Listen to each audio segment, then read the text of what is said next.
Em nome do Pai que me criou, em nome do Filho que me resgatou, e em nome do Espírito Santo que me santificou, divina vontade, reina na minha vontade, coroa da santidade. Já estamos na página 339. Faça os giros, as rodadas da alma. Um tema importante nas revelações de Luísa são os círculos, os giros da alma, ou rodadas da alma. Enquanto intrigante para alguns, a princípio, essas rodadas de fato, como o resto das revelações de Luísa, é uma coroa que se encaixa perfeitamente na tradição e na espiritualidade católicas como até agora se desenvolveram. Antes de entrar em mais detalhes sobre isso, gostaria de passar para o padre Iannuzzi, que apresenta a bela exposição a seguir das rodadas, além de algumas informações sobre as mesmas, em seu livro O Esplendor da Criação. A oração de Santa Faustina a Deus abrange toda a criação, intercede em seu favor e restaura ao seu esplendor original. Ó meu Criador e Senhor, vejo por todos os lados o traço da tua mão e o selo da tua misericórdia, que abraça tudo, criou tudo. Ó meu Criador mais compassivo, quero te adorar em nome de todas as criaturas criadas e toda a criação inanimada. Peço a todo o universo que glorifique sua misericórdia.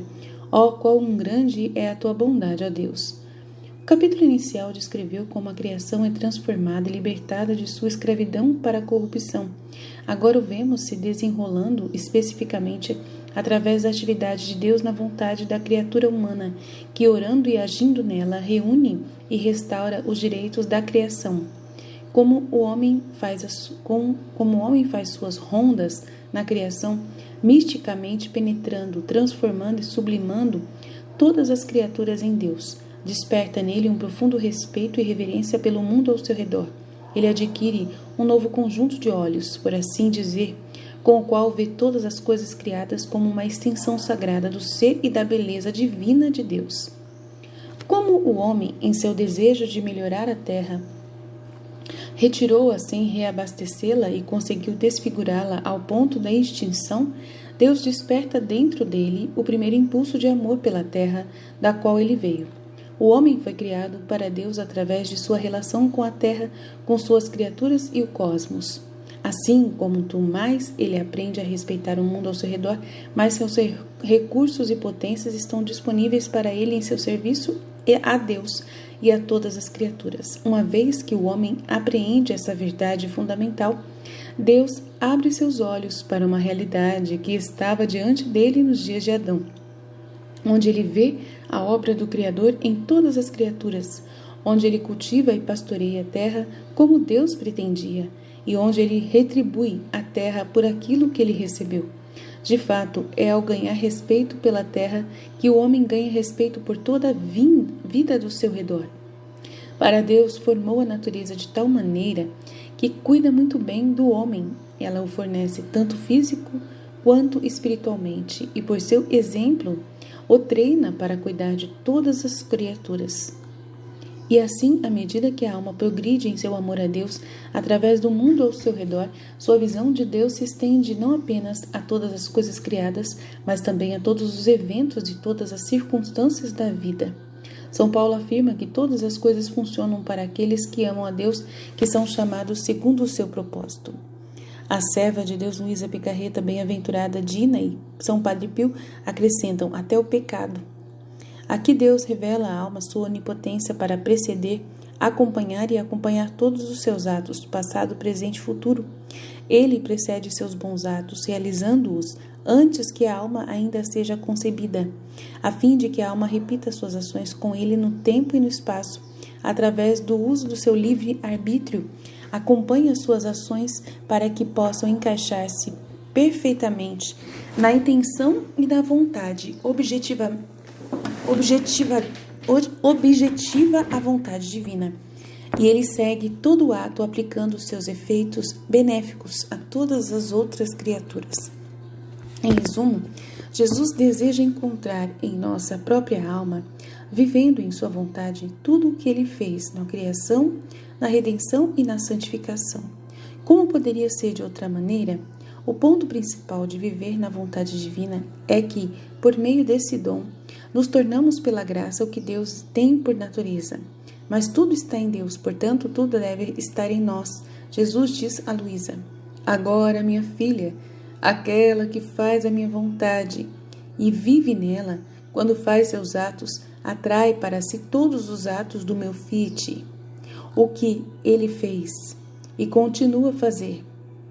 E minha vontade atrai a criatura e seu ato para o seu santo, para o seu ato. Assim, em virtude de sua única vontade, ela a atrai para os céus, para o sol, para o ar, em tudo. E você sabe o que acontece então? Já não uma única razão e vontade preenche o céu e a terra, mas outra razão e vontade humana que, dissolvendo-se na razão e vontade divina, permanece. Pode-se dizer como o véu das coisas criadas, mas um véu que tem razão e vontade, embora sacrificado e identificado com a razão e a vontade divinas. E então acontece que meu Fiat não está mais sozinho em amar, honrar e glorificar-se nas coisas criadas, mas há outra vontade humana que ama, adora e glorifica, como os céus, como o sol, como o ar. Em suma, está presente em todos os lugares e em cada coisa distinta em que reina a minha vontade. Isso se aplica não apenas à criação, mas ainda mais importante, à redenção. Minha filha, apenas como toda a criação é véu que esconde minha vontade, do mesmo modo a minha humanidade, todas as minhas obras, lágrimas e dores são tantos véus que escondem o meu Fiat supremo. Ele reinou em meus atos, triunfante e dominante, e lançou as bases para vir e reinar nos atos humanos das criaturas. Mas você sabe quem rasga esses véus para deixá-los sair para dominar em seu próprio coração? Quem o reconhece em cada um dos meus atos e o convida a sair. Ela rasga o véu de minhas obras, ela entra nelas, reconhece a nobre rainha e ora. Pressiona-os para que não fiquem mais escondidos e, abrindo seu coração para eles, o convidam a entrar. Em outras palavras, o Evangelho não é uma mera lição de história, é uma apresentação de atos vividos e vivos que aguardam nosso próprio Fiat. Não se assuste se isso parece ser uma tarefa inadequada aos seus poucos talentos, embora confesse que tive a mesma reação. Como o próprio dom, os círculos, os giros da alma são operados por meio de desejo e pergunta. É simples assim, Jesus diz a Luísa. Além disso, nossa vontade divina é presente em todos os lugares, e o céu e a terra e tudo estão cheios disso até a borda. Então todos são véus que ocultam, mas véus mudos, e se em sua mudeza eloquentemente falam de seu Criador, não são eles, mas minha própria vontade divina, escondida nas coisas criadas, fala por meio de sinais, como se não tivesse discurso. Ele fala ao sol a propósito, de sinais de luz e de calor, ao vento dando sinais penetrantes e dominantes, no ar dá sinais mudos, como respirar de todas as criaturas. Oh, se o sol, o vento, o ar e todas as outras coisas criadas tivessem o bem de falar, quantas coisas eles diriam ao seu Criador. Mas quem é o trabalho de falar, além do Ser Supremo? É a criatura humana. Toda a criação é uma revelação, mas falta a capacidade de glorificar seu Criador explicitamente. Essa tarefa é deixada para nós, o mencionado trabalho de falar do Ser Supremo. Uma das minhas orações favoritas sempre foi o Credo Niceno. Alguns podem dizer isso não é uma oração, é apenas uma declaração de fé. Discordo, é uma oração. Uma declaração de fé, sim, mas muito mais se abordada com a reverência que lhe é devida. Sempre me senti em espírito diante das realidades que afirmo com meus lábios, olhando maravilhado para eles e saboreando o fato de que sei da validade deles com absoluta certeza, imprimindo sobre eles o meu próprio amor e adoração e oferecendo-os de volta ao Deus que os deu. Essa abordagem ao credo pode informar nossa abordagem aos círculos, na qual espiritualmente refazemos todos os atos da criação, passado, presente e futuro na vontade de Deus, abordando tudo o que aconteceu como um credo, porque devemos lembrar de Santo Afonso que nada acontece senão a vontade de Deus. Com o dom de viver na vontade divina, podemos fazer isso visitando em uma verdadeira bilocação da alma por meio de nossa intenção, todos os atos que foram feitos ou serão feitos, e imprimindo neles os nossos fiat voluntas tua, isto é, o nosso eu te amo, eu te adoro e eu te glorifico, ó meu Deus. Nisto sujeitamos toda a criação à vontade divina, como é nosso direito e nosso dever como membros do sacerdócio comum dos batizados. Nesta época em que Deus está liberando o seu maior dom, nisto cooperamos com Deus na definição de criação livre de sua escravidão para a corrupção. Vamos nos voltar para outras fontes agora, a fim de reconhecer que essa espiritualidade não é essencialmente nova, no sentido de ser um desenvolvimento artificial na própria igreja, na história da igreja, mas realmente é a coroa do que já nos foi dado. O homem é sacerdote por natureza, conforme John Scotus Eriugene. Considere também o cântico do Antigo Testamento dos companheiros de Daniel, que foram lançados ao fogo por Nabucodonosor. Portanto, deixe que o nosso sacrifício esteja em sua presença hoje e encontre favor diante de ti, pois aqueles que confiam em ti não podem ser envergonhados. E agora seguimos-te de todo o coração, tememos a ti e buscamos teu rosto, ó Deus. Não nos envergonhe, mas lide conosco com sua bondade e grande misericórdia. Bendito és, ó Senhor, Deus de nossos antepassados, louvável e exaltado acima de tudo para sempre, e abençoado é o seu santo e glorioso nome. Louvável e exaltado seja acima de tudo por todas as idades. Bendito seja você no firmamento do céu, louvável e glorioso para sempre. Abençoe o Senhor todas as obras do Senhor. Louve e exalte-o acima de tudo para sempre. Anjos do Senhor, abençoe o Senhor. Louve-o e exalte acima de tudo para sempre. Você, céus, abençoe o Senhor. Louve-o e exalte acima de tudo para sempre. Todas as suas águas acima dos céus, abençoe o Senhor e exalte-o acima de tudo para sempre.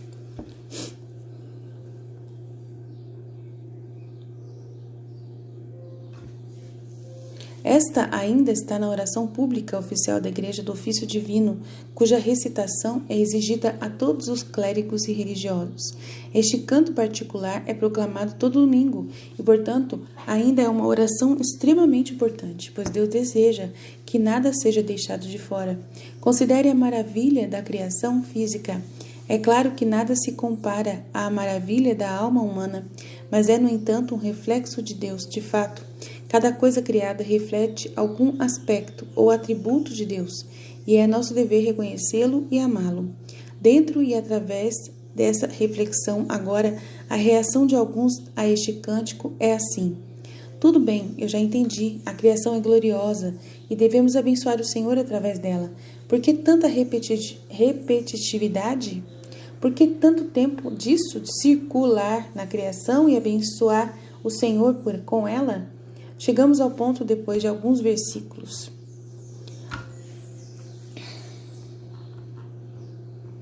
Mas essa reação realmente sente falta do ponto inteiramente.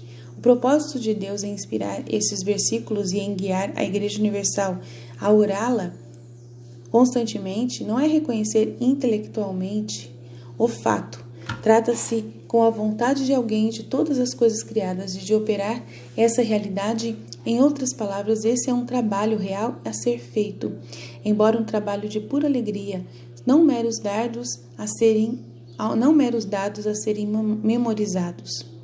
Alguém que mora em uma casa no topo de uma montanha, com vistas deslumbrantes, sempre mantém suas cortinas fechadas, sob a premissa de que eu já sei o que a vista é linda, não preciso me basear nela.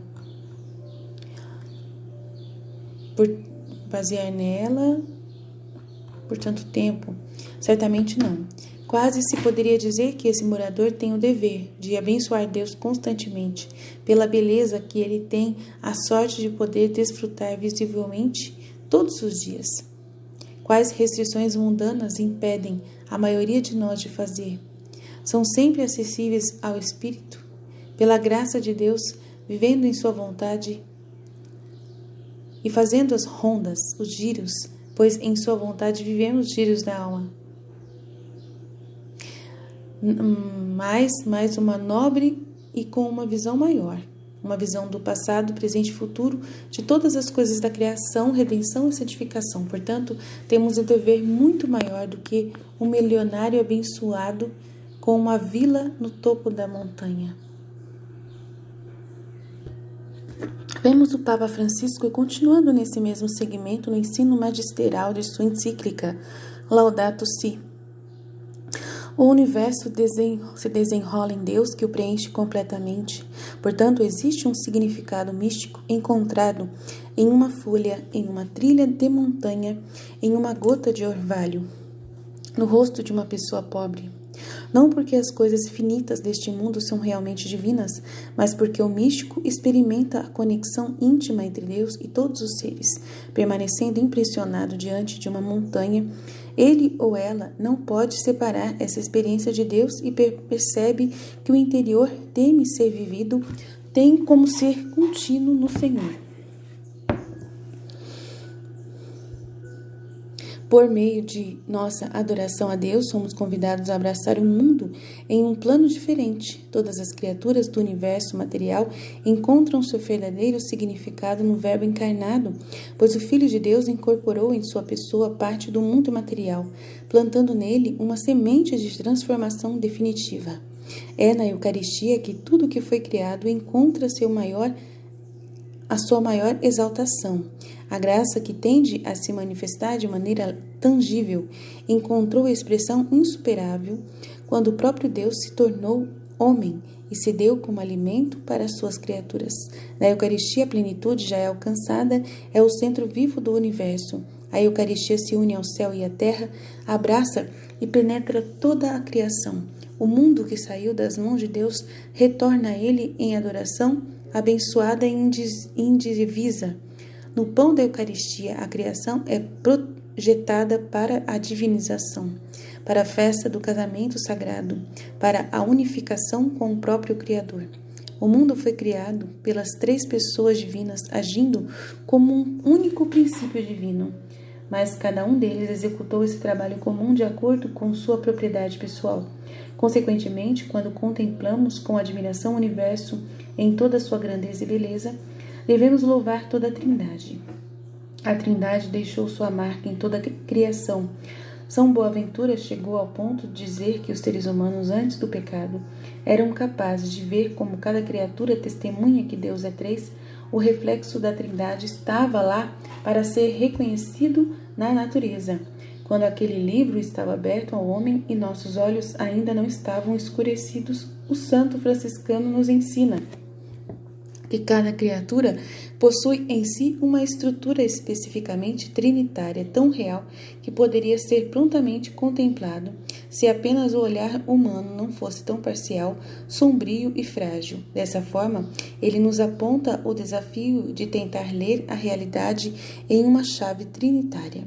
No final da mesma encíclica, o Papa Francisco faz uma oração que contém nela muitas sugestões das rodadas. Pai, nós te louvamos com todas as suas criaturas, eles surgiram da sua mão todo-poderosa, eles são seus, cheios de sua presença e de seu terno amor. Louvado seja ti, Filho de Deus Jesus. Através de você todas as coisas foram feitas, você foi tomado do ventre de Nossa Senhora, nossa mãe, de Maria, nossa mãe, você se tornou parte desta terra e você olhou para este mundo com olhos humanos. Hoje você está vivo em toda criatura em sua glória ressuscitada. Louvado seja ti. Espírito Santo, pela sua luz você guia este mundo em direção ao amor do Pai e acompanha a criação enquanto ela geme de parto, dores de parto. Você também mora em nossos corações e nos inspira a fazer o que é bom. Louvado seja ti. Senhor triuno, maravilhosa comunidade de amor infinito, ensina-nos a contemplá-lo na beleza do universo, pois todas as coisas falam de você. Desperte nosso louvor e gratidão por todos os seres que você criou. Dê-nos a graça de nos sentirmos profundamente unidos a tudo o que é. Deus de amor, mostre-nos o nosso lugar neste mundo como canais do seu amor. por todas as criaturas desta terra, pois nenhuma delas é esquecida aos seus olhos. Esclareça aos que possuem poder e dinheiro que podem evitar o pecado da indiferença, que possam amar o bem comum e promover os fracos, e cuidar deste mundo em que vivemos.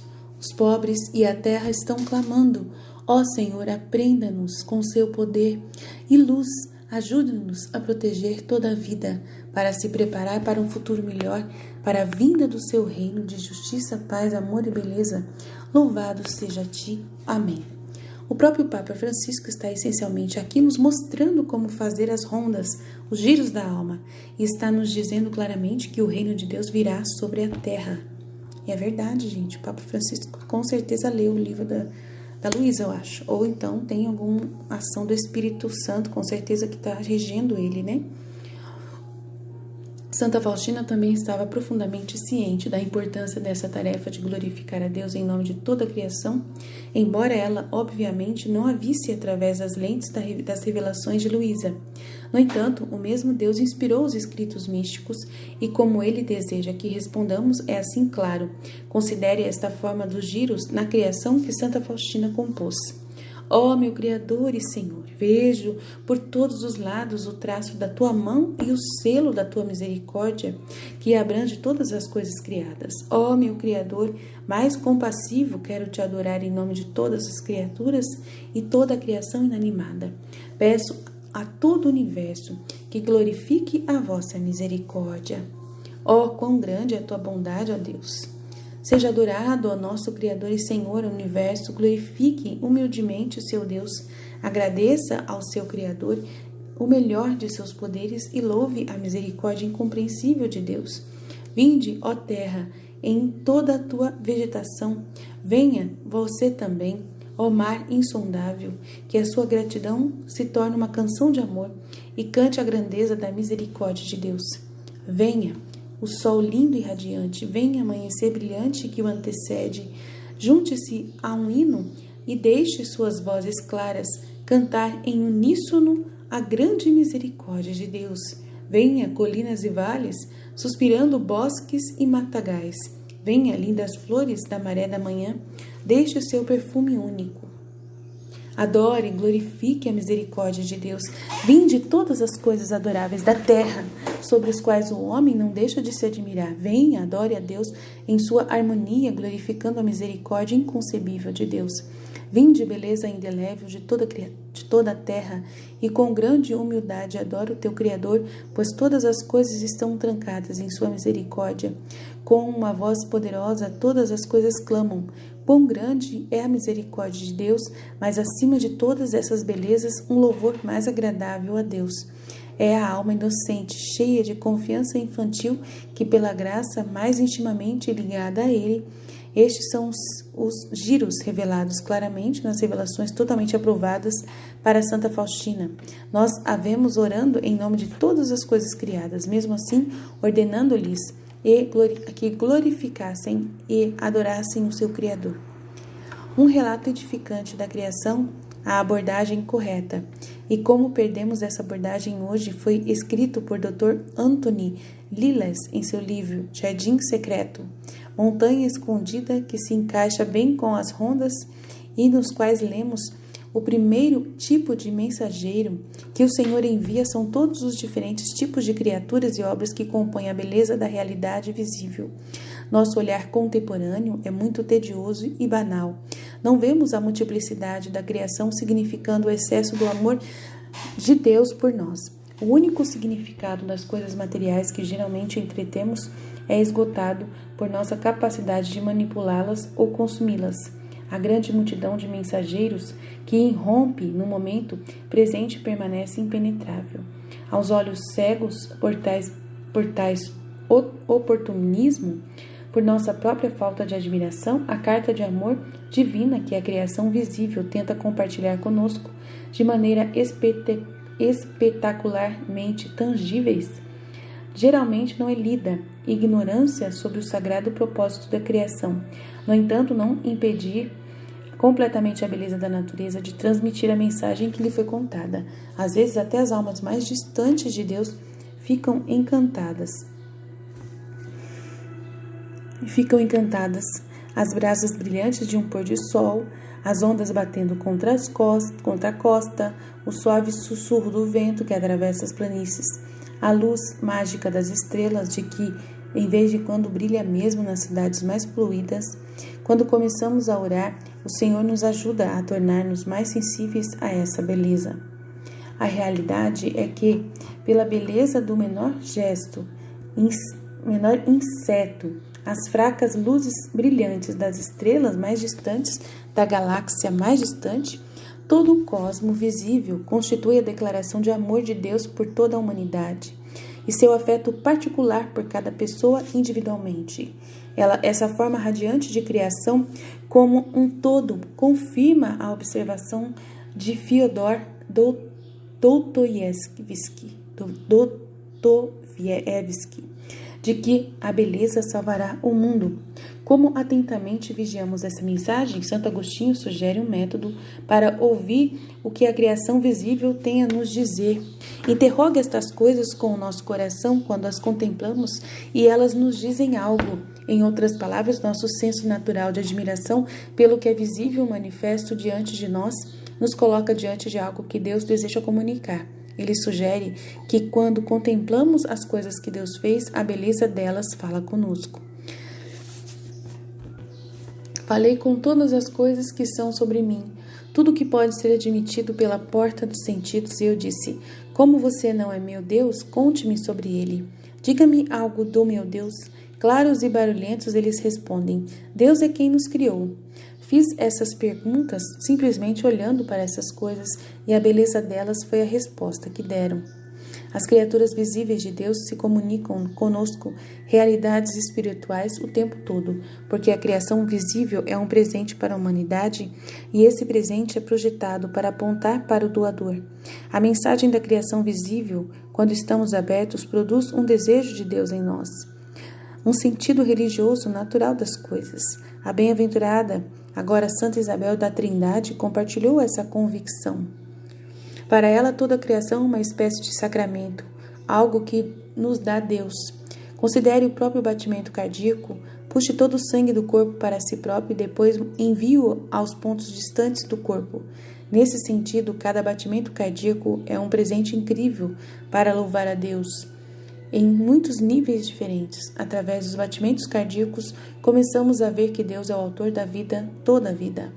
Ao mesmo tempo, o batimento cardíaco significa espiritualmente o que Deus faz continuamente por aqueles que ama.